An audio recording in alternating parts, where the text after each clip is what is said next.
Gotta go. Yeah, I'll call you back. I'm with that realtor lady.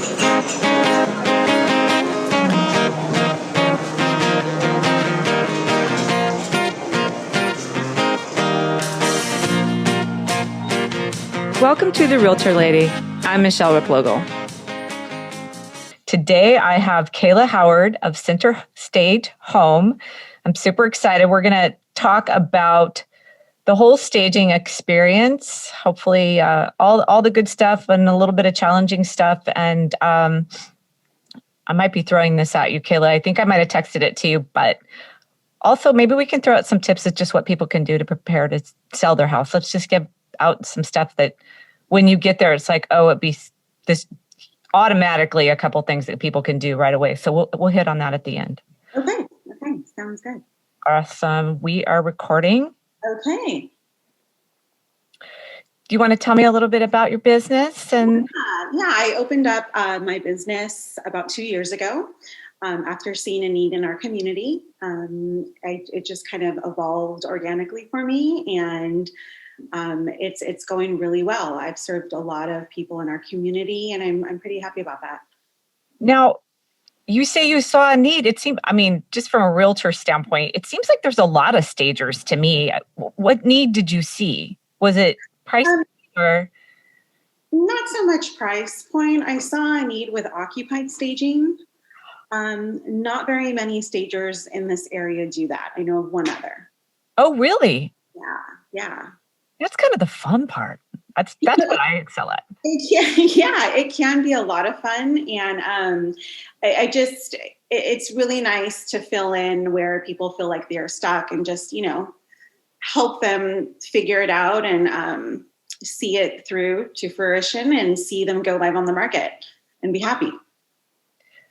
The other thing I was thinking of the other day, and I actually didn't put this in the outline, what challenges do you have when people kind of live in their house while you have it staged? I know some people I've kind of gone through and gotten them ready, and some people, they do it to the T. Like the towel is folded perfectly. And then some people, they bring out all their old stuff, which is fine. They need to live in their house, but it's always this balance between. Yeah. So, first we start off with an occupied consultation. So I walk through the home with the owners and the agent, and we just go room by room. And I talk about what needs to happen in every room. I can leave Post-it notes behind on furniture that should go. And then I go back home, I create a report, send that to the client and the agent, and just give them instructions to follow, bullet points. And they get as much ready as they possibly can. And then I come back with my decor, artwork, and kind of just pull it all together and make it photo ready. So sometimes I have clients who just feel they're really set in their way, how they have their home. And I just remind them that this is an interior design. This is just appealing to the broadest market of buyers that you possibly can. And I try and neutralize any flaws that they may have in their home. Usually 90% of the time buyer or home sellers do really well with that. So sometimes they don't, but that's where the agents come in. Part of the design. I like that. Yeah. I was going to come on to my next point. Wait, what do I have for you? What are some misconceptions of staging? You and I have talked about pricing and old school staging, which was very high end. And it's kind of like buying the most expensive Mercedes, and then everybody goes, well, I don't want a Mercedes because they're expensive, without knowing the other classes that they have, I guess. I don't know. That's a good example. Right. Yeah. There are different levels of stagers. Some excel in some areas and some don't. So it's just really, vetting your stager. That's huge, because you may not like their portfolio work. It might not be your style or great for your local market. So that's important. Misconceptions would be price, as we've discussed. It doesn't have to be super expensive, but it does cost a bit. But your return on investment is phenomenal.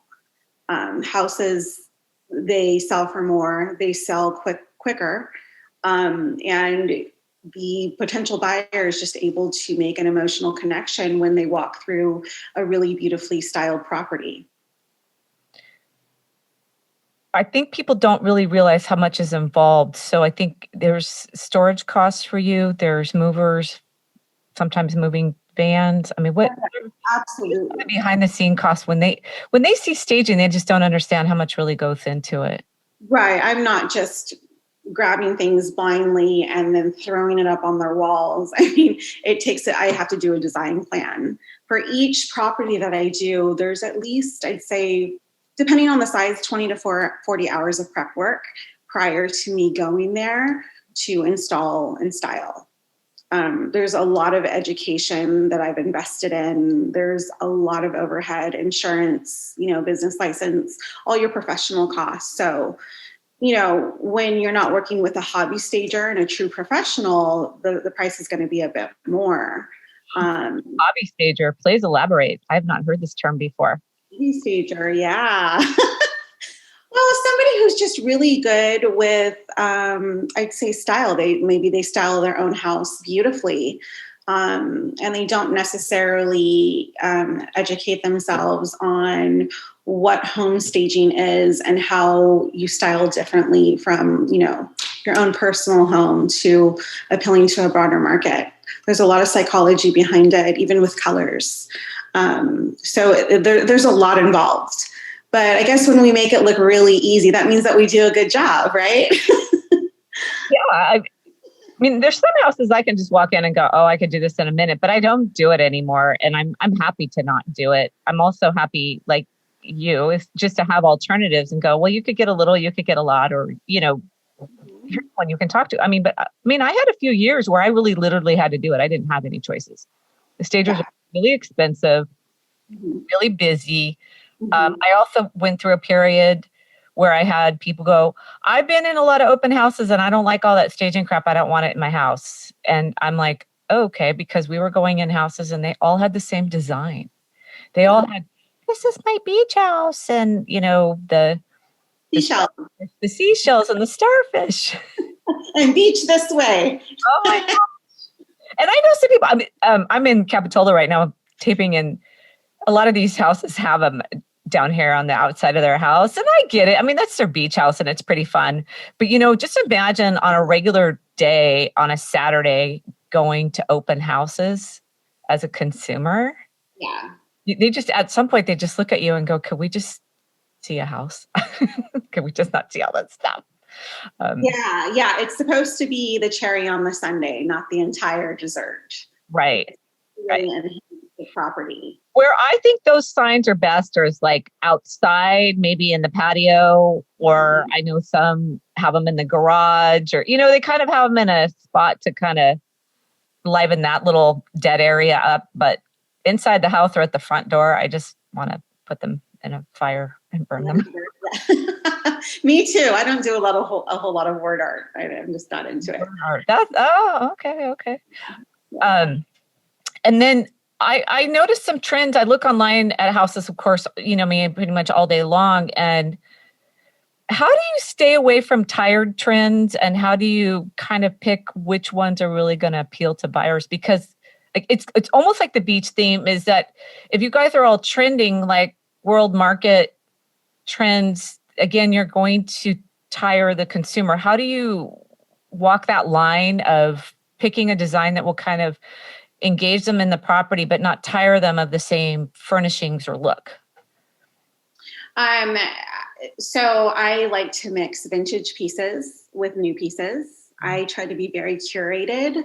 And I actually brand myself as a lifestyle stager. So it's just a bit more involved. it just really feels like you're walking into a beautifully designed home, not necessarily a minimalist or a maximalist, somewhere in between, where it feels like just enough to give you the idea of your lifestyle there. As far as deciding on the design plan, it just really depends, like coastal homes. I do a lot of coastal modern, but I mix up colors. I don't always use blue. Sometimes I use green or, like a burnt orange or a mustard, or black and white. So changing out your colors is a good way to keep your aesthetic feeling fresh. Changing out your artwork. Anytime I can get my hands on actual real art, especially from local artists, I'm just all over that, because I think a house presents so beautifully with an original piece of art. I mean, we all get tired of seeing the Target art. We've all seen it. And I have a lot of it, but I try I mix high and low. So I think just mixing colors. Yeah. Yeah. Yeah.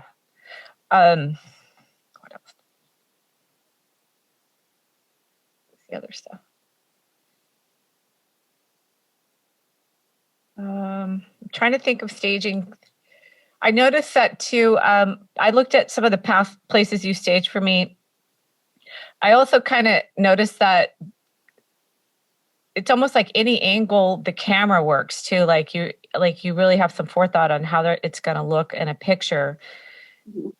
Earlier years, when I didn't have access to a stager, I spent a lot of time moving furniture around just to get the picture right. Yeah. And that's something that's actually a skill that I have. And the pictures always come out really, really good because I understand that. Where I notice some stagers, they bring in too big a pieces sometimes, and they like today I was actually, I think on Instagram, and I saw a picture where they thought this was such a great shot of this dining room kitchen, but they had two bright blue bulbs or pillows or something on the couch, and my eye couldn't get past it. Yeah. And yeah. I noticed too that I think it's not just your staging for when the consumer comes in, but that picture photo ready is so important. And I noticed that, I think it was a condo you did for me. It was like any angle completely worked, and not all stagers get that. I think maybe they get lost in the design. But that's the other thing for sellers to understand. Right. So I studied photo composition because of that. When I first started, I noticed that my design wasn't translating as well on camera. So it looked beautiful in person, but on camera, yeah, it felt like it was kind of flat or lacking. And that really bothered me, because my clients, their money is valued, and I want their home to look its absolute best. So yeah, I have some, what's that? You want it to look good everywhere. Exactly. Yeah, exactly. So photo composition is big. Once I learned the fundamentals about that, it all kind of became clear to me. So yeah, anything that I do stage now, I think about how the camera will capture it. And from every angle of the room, it needs to look excellent. So that was a class you took? It's a class that I took. Yeah. Yeah. And that's, so I'm constantly trying to continue my education to elevate myself. It's just like you're a hairstylist. They take continuing education, and they are amazing at what they do, but not all hairstylists are equal. So, yeah. I'm always into something. Yeah. I'm always taking another class. I think so. Photo composition. Well, I guess I learned that by being in the business so long, but I think I looked at a lot of pictures of houses and just went, what were these people thinking? And kind of learned that way. That's nice that you identify that, because a lot of people would just say, I just don't like it. It just doesn't, they just can't put their finger on what's wrong. So. I've been called out a few times by people. Well, it looks a lot better in the pictures. And I'm like, okay, I did my job. I got you here, but they weren't happy. Because it's better in the pictures? Oh. I had a listing up in Felton last year, and it was just a house that was on the side of a fairly large drop off. And, I just made it look really good. I moved all the furniture. We got it clean. We did all this and had a good photographer. And I had a couple agents call me back and go, those were great pictures. They were not happy. Oh no. Hey, I did my job. I got you there. It was just a lot. It was a lot. Yeah. But you're not going to take pictures of a huge drop off to a creek. No. Photography. So what else do you have in your notes? I think I'm getting pretty done. I don't have my notes up in front of me. Let's trends about interior design and how they translate over to staging. You would ask me what trends I'm liking, but as I reviewed internet photos and trends, it's more about what I think we're all moving past. So I thought maybe that might be a bit more helpful for your listeners. So shiplap is done. It's done. Do not use any shiplap. No, outside of the house, or do you mean like wainscoting on the inside? Inside. Well, like a whole wall of shiplap. Wainscoting, totally fine, classic. A whole wall of shiplap is over. It's the Magnolia Home, Joanna Gaines, and I love her, but that's done. Also, barn doors. They're done. Let me tell you a story about barn doors. So I was in a hotel room, as it were, with barn doors. Mm-hmm. And I went to the bathroom, and the gal I was sharing the room with was doing her work. And I, did my business. And I came out and she goes, "So I guess because we're moms, we don't really shut the door." And I was like, I didn't know what to think of her comment. But because barn doors don't have any soundproofing, she thought I didn't shut the door. Oh. So I was at a house yesterday and the buyer said, for this, I just put a barn door over the bathroom. And I was like, let me tell you why you don't do that. Because everybody in your living room attached to this bathroom is going to hear everything. And for partners in a master bedroom situation, it's already noisy enough. You're already kind of cozy with the bathroom and the bedroom anyway. But, so I've always been a non-barn door person. I learned the hard way. Yeah. There's no practical reason for that. Barn doors, they just should live on barn doors and workshops. We should, yeah. They're trending out. All gray, everything. Gray flooring, luxury vinyl flooring, just stay away from it. Pick something with a warmer hue, a warmer tone to it, just a classic wood color. You can't go wrong with that. I think people are growing really tired of all gray kitchens. Yeah. Yeah. I saw that coming, didn't you? I mean, really. Also, what I think right now, also the gold or the brass faucet. Yeah. Yeah. And fixtures. If you're going to do one, don't do your kitchen faucet. It won't work. It's okay to combine like a polished nickel with some gold hardware in your kitchen. But just be very careful about overdoing it because it's going to trend out and you don't want to be stuck with a gold kitchen. Not a good look. Gold toilet. What else? I think. What's coming in? So Dark and Moody is coming in. Just had a dark year. Why would we do that? Darker colors, like I think more like natural tone, deep dark hues, moody, dark walls. That doesn't really translate over to staging, but more in your personal preference and interior design. What else? The Grand Millennial has been, kind of a thing for a little bit. That's still going strong. Have you heard of Grand Millennial? No, what's that? Oh, I think we should have some example photos.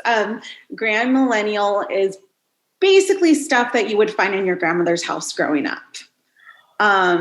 So wallpaper, like floral wallpaper, and those, I forgot what they're called, the blue and white, I think they're Japanese dishes. Oh, yeah. Yeah. So I actually have some of those, and I do incorporate some of those because of the pop of color into staging. I really wish I would have brought a photo with me. But if you're listening, Google Grand Millennial and you'll see exactly what I'm talking about. If you're going to do it, great, but just do it in micro doses.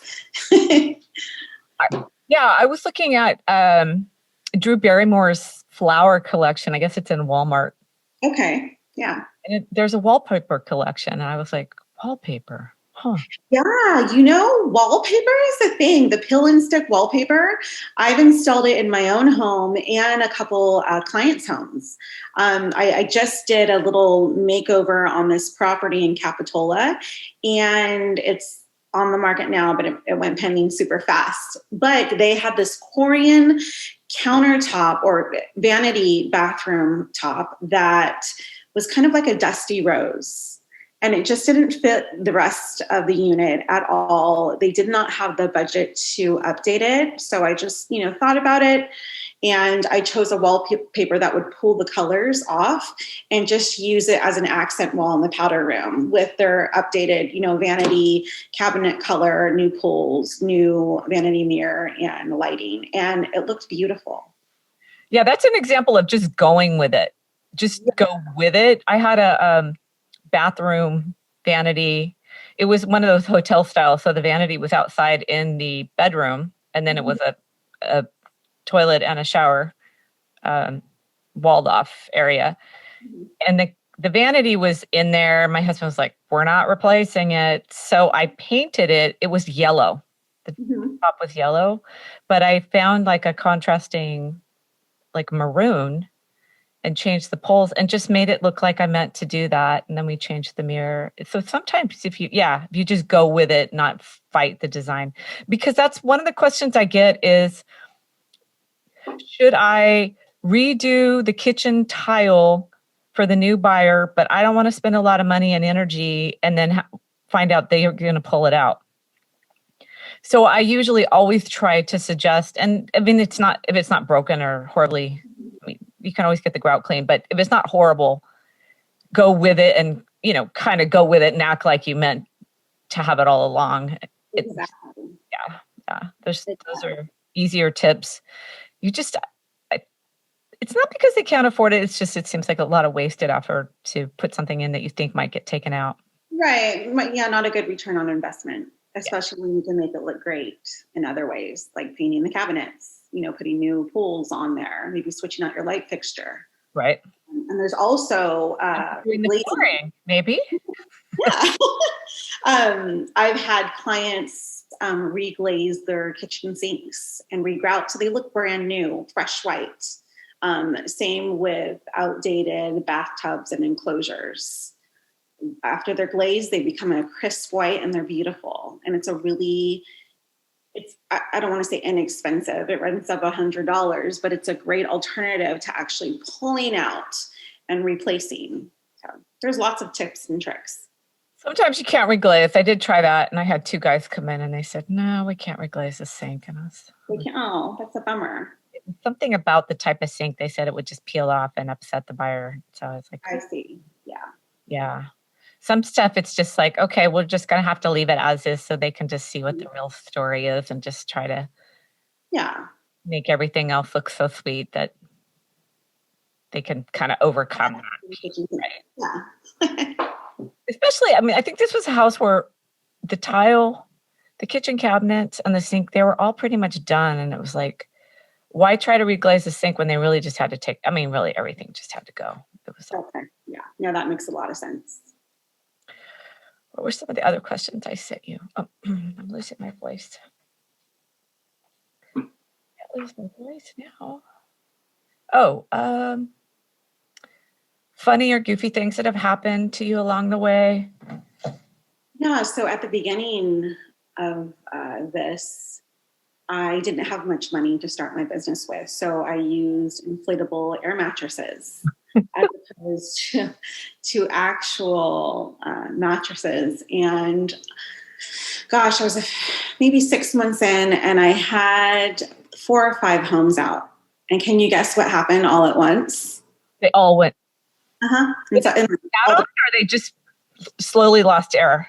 I don't know. They were so sad. They were deflated. It was so embarrassing. It's not like it happened with just one agent. It happened with a handful. So luckily all my clients were very understanding, but I just had to go out and purchase all new mattresses after that. And I tossed all the air beds. So that, I mean, of course, I just like when it rains, it pours, right? It was like hailing that weekend. It was horrible. That's a really good example of why you would want to get a professional stager versus a hobby stager. I actually really, I don't get offended, but I don't know how to explain it. It's just going into a house and showing a house and everything has a don't sit here, don't touch this, don't, you set up this don't do anything environment because first you have this bed and then you might have, I was just in a house lately that was like, just don't set this here, don't touch this here. And it just kind of puts a little sour taste in your mouth if you just, everything's like a don't. And you're already wearing booties, right? Yeah. Just don't do anything. Yeah, that feels very counterintuitive to what a stager is supposed to create for a potential buyer. So don't use that stager if they have those don'ts all over the house. And I'm not asking you to name names, but do you kind of have a mental list of some like people that you just, I can't work with them. They're too demanding or is everybody pretty easy in our community? I mean, 95%. Yeah. You guys are fantastic. But it's, it's just a thing generally with life. I mean, you attract a lot more with honey versus something rotten. So I think it's just nice to just be a nice human and treat others how you want to be treated. But yeah, there's a few agents that I've worked with that I won't work with again. Oh boy. I'm in the seat where I don't really always get a choice. So they're very kind of rare. I'm going in my 17th year. I have to say it's getting easier. It might just be my skill set, but it seems like the really difficult ones don't, unless they're been in the business forever. I mean, they just don't seem to last long, which is kind of cool. It kind of weeds them out pretty quick. It's so sad. Yeah. Any takeaways? So, what do we have for our? What could you just do to help sell your house today? What are some declutter? Go through your house, declutter. Put stuff in a storage unit if you have to. If you don't want to get rid of it, just minimize as much as possible. Paint is huge. Even if you have to take a ladder and a paintbrush and do it yourself.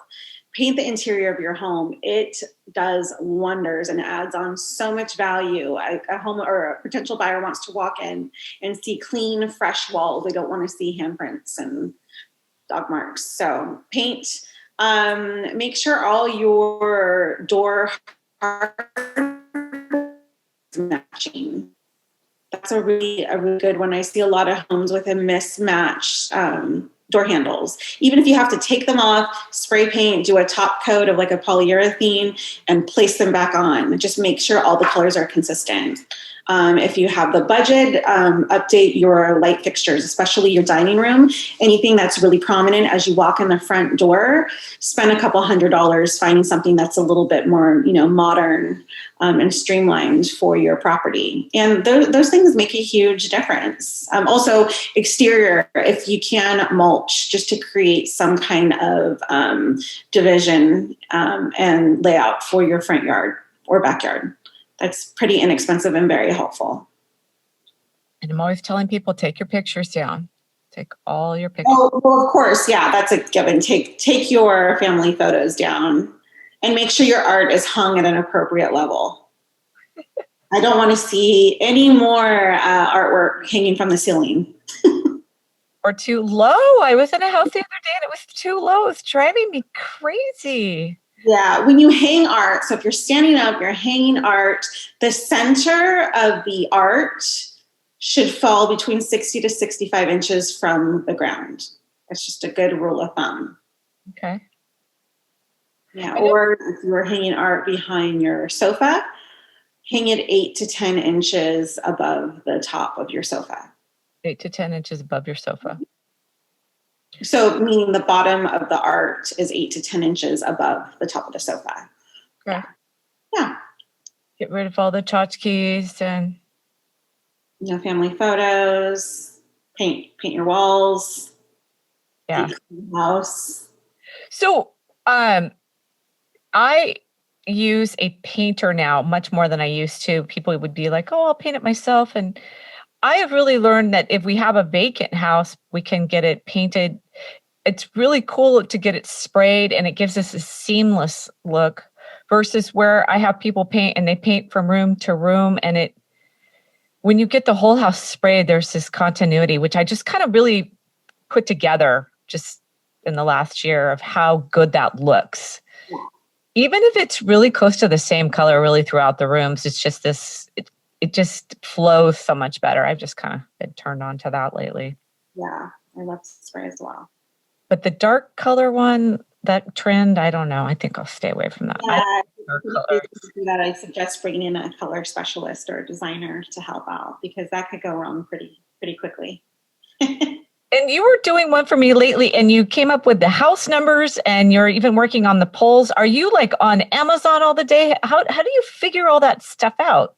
How do you keep track of that? Well, I just know my favorites that I for clients too. I don't refer the same products for each client or each home. I don't want everything to look the same, but I know what go-to products fit well. Okay. For their homes. Yeah. Just, just by doing research and even Pinterest, finding inspiration there on house. But you bring up a good point about updated house numbers and a porch light. Those things go a distance to help modernize your property. So they're great investments that aren't very expensive. I was just at a house yesterday and they have this big house and everything was great. And the one thing that really stood out to me is they had little tiny house numbers. I mean, they were really tiny. And they described their house to me. So I went, oh, that's the house before I saw the house numbers. And yeah, I went, a note to myself was, well, one of the things I tell them to do is get new house numbers or get real ones. Mm-hmm. It does help for people to find it as well. Yeah, especially if you have to wear any sort of corrective lenses. Oh, really? I mean, unless they're part of an HOA that requires the teeny tiny house numbers, that they should definitely update. That's a really good idea. That's not very expensive. No, you can find new letters on Amazon for $8 to $10 a piece. Right. Yeah, they're pretty, a lot better than, what's up on some of the homes now. Have you seen anybody really specializing in staging outdoors or having people come in and get a yard ready for sale?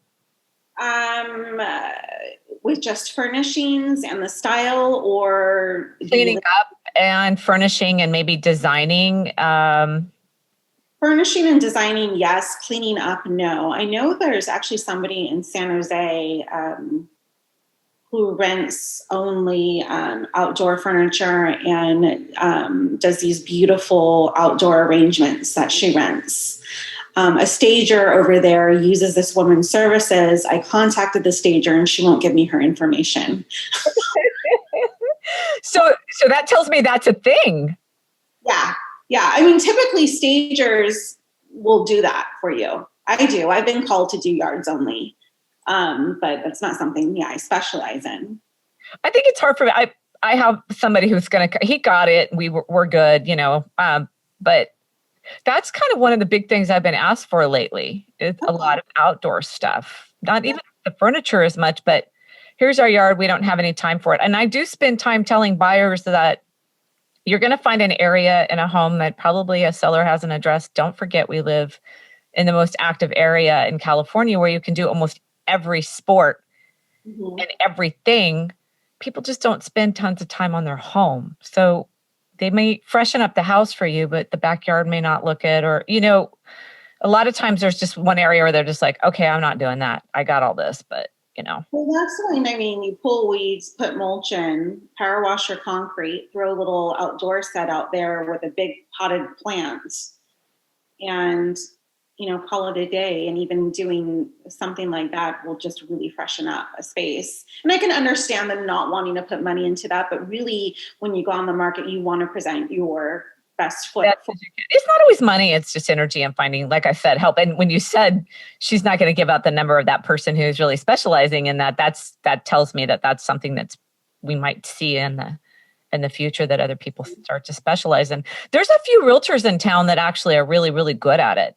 Oh, really? They have people to do it. And I won't be putting their names out here, but they're really good at it. And every once in a while I can get them to come by and tell me what they think. Okay. Yeah. But they're out there because I think that's kind of my house looks super cute, but my backyard, it looks all right because I don't have a lot of vision for that. And so I think that's kind of where I stop. And then when people call me, I'm like, I'm just scrambling to figure out the person to call to tell me where to put this bush or where to put this landscaping. I know that there's a service. Actually, a girlfriend of mine just hired this person to walk her backyard and do a mock-up for her. And I think it was a few $100s. It wasn't very much. So she could go then DIY it because she would want to DIY it, or she could give it to a landscaper and have them, Yeah, that's the thing, getting the plan. I think that's the overall, I've got all these skills and I'm doing all this other stuff, but my brain just kind of stops right there, so. Right. Yeah. So finding good people to kind of, bring in is essential. Yeah. And it's, Santa Cruz isn't easy about getting people to help you with some projects. It's just everybody's really busy and. The good ones are booked out and Yeah. It can be difficult. Anything you want to add in? Just, if somebody's thinking about staging, put any preconceptions that you may have aside. Just, look around for a stager, interview a few. Well, your realtor can help. Your amazing realtor can help you, give you a list of some. And, if you're on a budget, be upfront about it. I can always find a way to make, something work. And I'm sure there are a lot of stagers out there who can do the same. I've never seen a property that would not benefit from staging. Every single property I've been to, the most beautiful needed a few, tweaks to pull everything together, or, to depersonalize or make it a little bit less interior design and a little bit more neutral. But still really tasteful and beautiful. So, well, you can also be kind of the not the bad guy, but almost kind of the in between the realtor and the client too, because we're telling them to do a lot of stuff to prepare to sell. Yeah, agents do like using me for that, to be the bad guy, because it's hard if somebody paints something that's really beautiful to them, that may not translate well to other people. So, I mean, as an agent, you say, wow, you did an amazing job. That's beautiful. Please take it down. That's hard to do. So we do that all the time. Well, I think, I was at a house yesterday in San Lorenzo Valley, and she really loved her house. And I appreciated that. But there was just, besides the clutter, she had some kind of 80s curtains up, and I was like, oh, I don't think I want to be the one to tell her those got to come down. Yeah, well, as agents, I think it's great just to use terms like neutralize. Okay. Appeal to a broad spectrum of buyers, and you have wonderful taste, homeowner, but somebody may not see what you see. So let's make it for them so they can see past. That's an important point, because we don't have the buyer we think we're going to have, really, because people assume if they have a big family home, then a family is going to move into it. That's not necessarily true anymore. could just be simply two dogs, or it could just be two people and they want a big house, or, or they think they're going to have kids, but they're not sure and they want to just have a bigger house or work from home. Yeah. That's the other reason why it's so important to not have it so stylized to a certain lifestyle. Mm-hmm. Yeah. Somebody could be offended by a staged nursery. You don't know what people are going through. So I think the only time I've been offended is they were just so ridiculous. Like in one of the rooms, it was